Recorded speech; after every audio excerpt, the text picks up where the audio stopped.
Hello everyone, we're back again. Now let us continue to the next part right here. We're definitely gonna find something pretty interesting.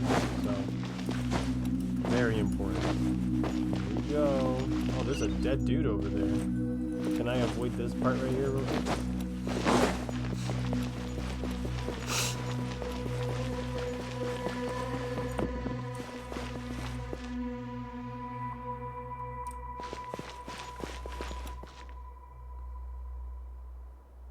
I'm confused. What? Wait, is this supposed to be here? I'm starting to feel like that was randomly put there.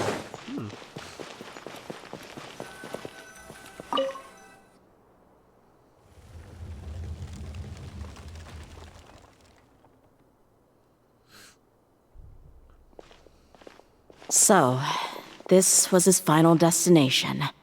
How did he do it? Getting past all the guards with a limp and sneaking in here to start a fire? If he was nimble enough to do that, then he must have been able to get out of here after starting the fire, right? Dehya. She looks a bit sad.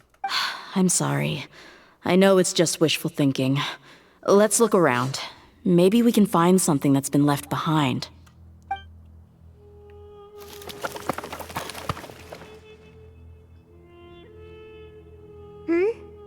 Is this a cane? It must be the one that Dehya's father used. Kusela. Thanks for everything, boss. We're fortunate to somehow find that cane after that fire. Let's split up and look around some more. What if something else has been left behind? But what else could survive a fire like that? Huh?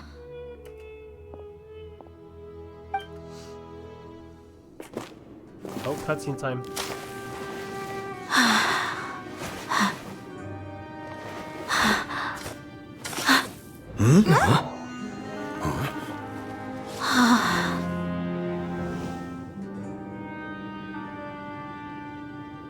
Thought so. Wait! Isn't that the toy sword you played with as a child?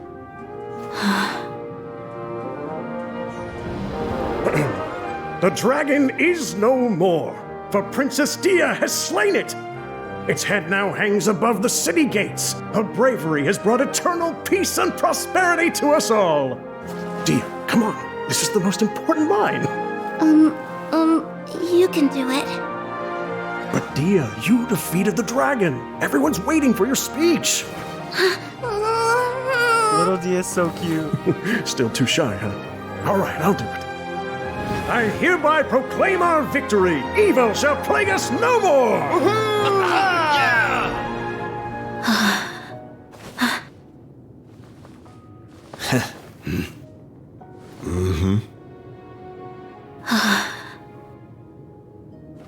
I hereby proclaim our victory.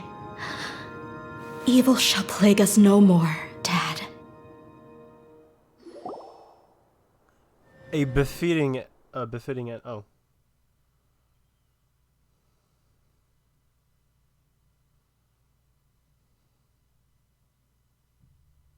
Oh, all right.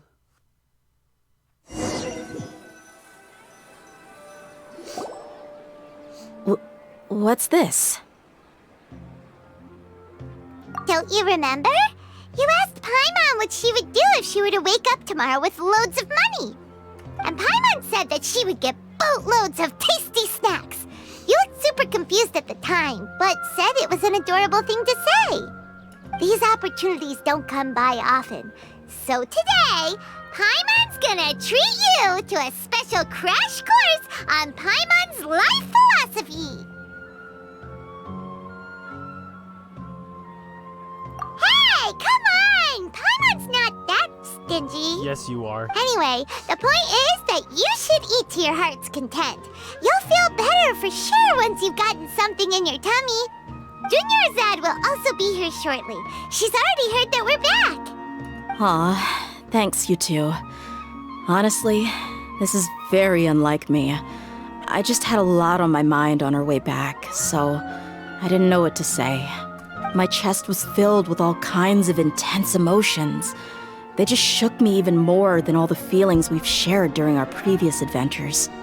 But when everything came to an end, those emotions also vanished without a trace, and I was left feeling more empty than ever before. It was as if I'd lost the thing that was most important to me. Yeah, you're right. To many mercenaries, Mora is the most important thing in the world. But perhaps to us, it's the most worthless thing of all. Idrisi and the others all used to say that they would quit if there was no Mora to be had. But when it came to avenging my father, there was no Mora to be made anywhere. My reality shattered when I found out that the father who always told me hero stories was in fact a bad guy. But look at me now. Am I any different? Despite all my promises about never forgiving him and never trying to understand him, I still went to such lengths to find out the truth, and nearly even shed tears for his sake. We're hypocrites. All of us. Yeah, you're right. It's just a pity that we often only recognize our true feelings after it's already too late. You're back! Are all of you all right? Oh, we got a lot. Ah, there she is. We got a lot to say. Yeah. Many people from the Corps of 30 came over, and I just wrapped up everything with my dad. All I can do now is wait for their verdict. Huh? Dehya, you're looking quite down again. Paimon will explain. A lot happened while we were gone. I'm sorry. I really should have controlled my emotions better. I just... It's all right, my lady. You were hurt by all of this as well. Truth be told, I'm starting to feel a little guilty watching you cry like this. But Dehya, your pain must be even worse. You shouldn't need to comfort me. Hey, don't worry about me. If anything, this whole thing has finally shown me the difference between illusion and reality. My father probably thought that people could settle into new lives as long as they moved to a new environment. That thought has even crossed my mind a few times. It's like saying, what's wrong with adapting to a new life? However, there was always something deep within my mind that refused to accept it. This impulse brought me great turmoil, and even made me feel ashamed for turning my back on your father's kindness. But now that I consider it again, it all makes sense. The desert sands are a part of who I am, and I will never be able to lead a peaceful existence. I understand how you feel. That doesn't mean I won't be making any changes to my life, though. As an example, I'm now thinking about taking on some small odd jobs. It's just like Idrisi said. I also want to catch up to my father and become a character in his play. Even if the ending of the story may be childish and ridiculous, it won't really matter. Isn't that neat, though? Oh, you'll be a whole new kind of mercenary, one that's not out for Mora. Why don't we go for a change of scenery once we finish eating? What about stopping by the Grand Bazaar again? Right. You said you wanted to get a rug for your family. We'll come along too. I can't thank you enough for taking care of me this entire time.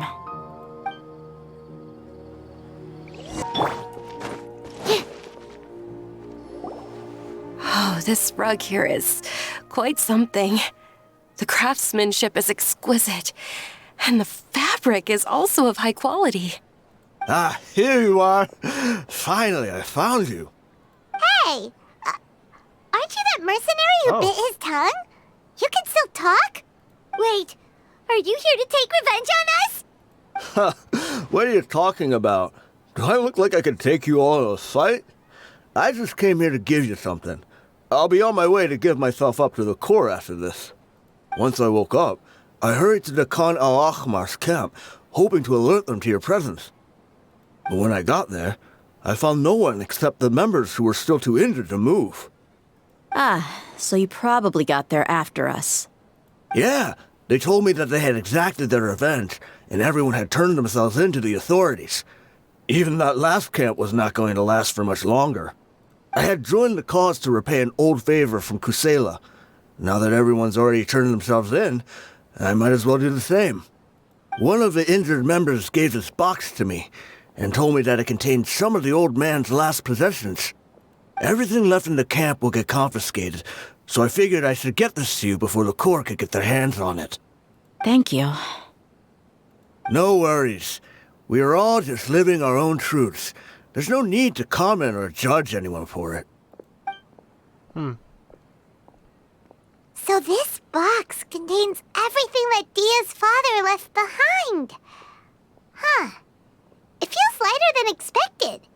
Well, back in the day, the first thing he did with any Mora was spend it on things like drinks and meat.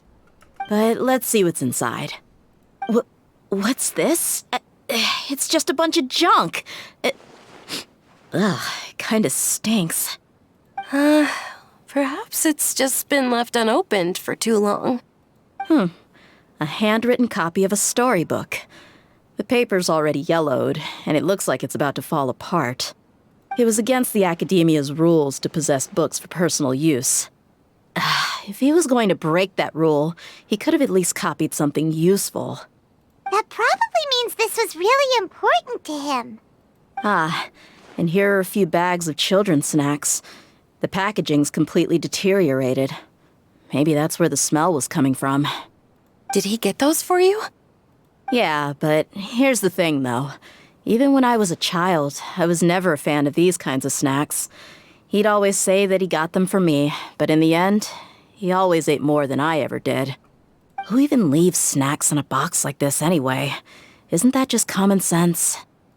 Forget it. Let me see what else is in here. A razor, some buttons, some round iron tiles, a wooden toy puppet, a wool scarf, which, from the looks of it, probably belonged to a woman, and a hair clip? Why are these things here?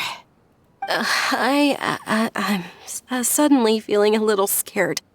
I'm sorry, my lady, but this is just the kind of man he was. He probably saw this box as some kind of personal trash heap and dumped any and everything in there. 2 empty liquor bottles. Tell me, you guys, are these the kinds of things that a normal person would leave behind? Well, maybe not all of it. Huh? There's something in the bottle! Oh, you're right. All right, I got it out. It seems to be a piece of paper with some writing on it. The bottom part's all damaged from moisture, though. Let's hope the writing didn't smudge. I was suddenly seized with an urge to write a letter after finishing this bottle. I just folded it up and left it in the bottle, though. If I end up forgetting about it, it won't really matter. To Dehya.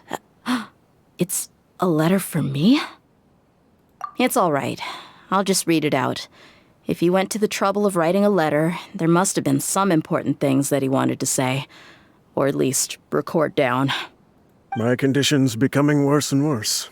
Can't even walk without a cane anymore, much less go out and have fun. Guess I don't have many days left. If you're reading this letter, then I suppose I'm already long gone. You were adorable as a baby. Everyone loved you. And regardless of whether you were crying or laughing, everyone enjoyed having you in the group. But once you grew a bit older, you were no longer nearly as happy or cute. It's probably Idrisi's fault. He was never up to any good. Can you believe this guy? He can point the finger at himself. Anyway, back to the point. To summarize, I'm writing this so you would know not to feel sad for me, even if you end up finding out the truth.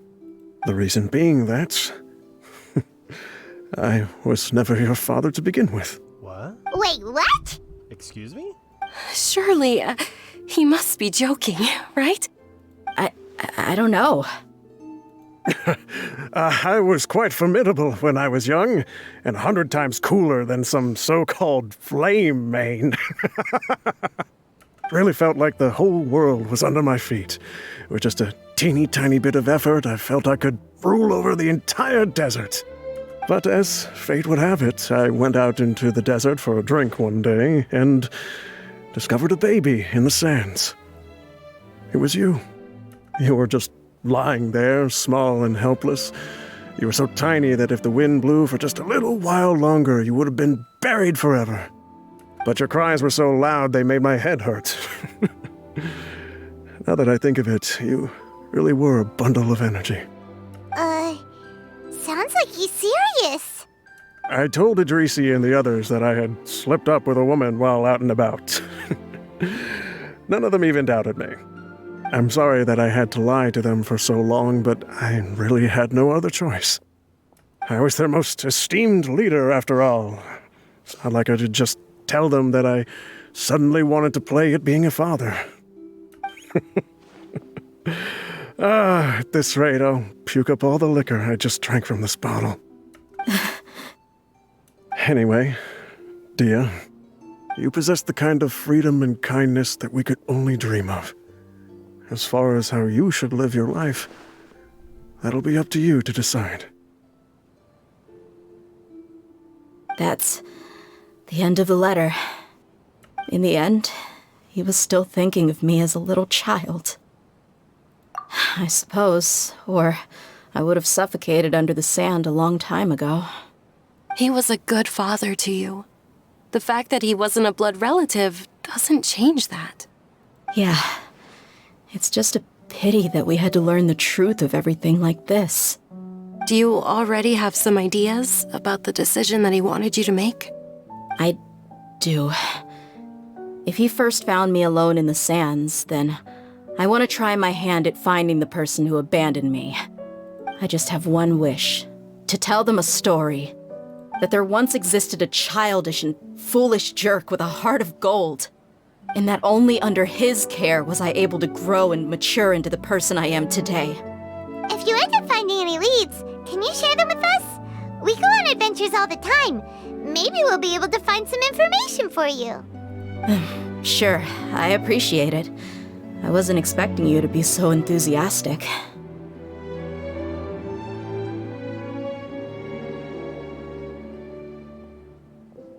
I'll help too. Thank you. All of you. Thank you so much. My life has certainly had its twists and turns, but I've always considered myself lucky.